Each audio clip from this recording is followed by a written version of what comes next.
गंगा को जटाओं में बांध लिया शिव ने। कथा का भावपूर्ण वर्णन। रघुवंश के तेजस्वी राजा भागीरथ ने अपने पूर्वजों को मोक्ष दिलाने का संकल्प लिया।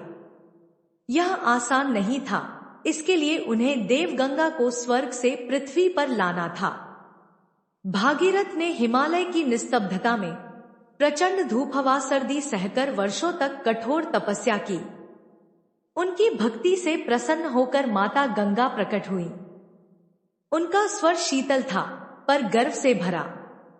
राजन, मैं अवश्य पृथ्वी पर उतरूंगी, किंतु मेरा वेग अत्यंत प्रचंड है।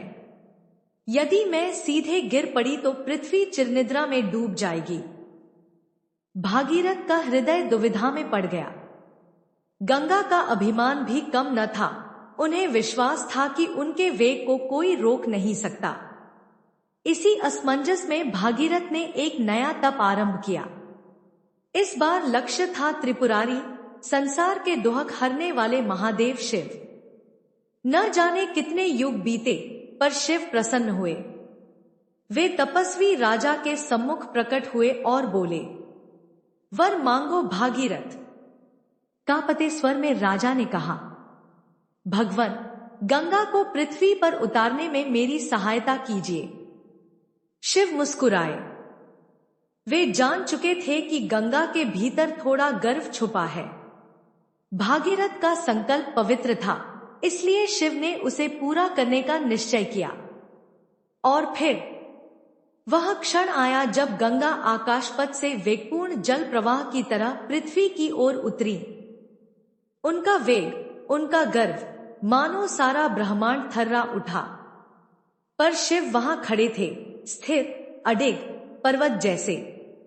जैसे ही गंगा धारा पृथ्वी पर गिरने लगी, शिव ने अपनी जटाएं फैला दी।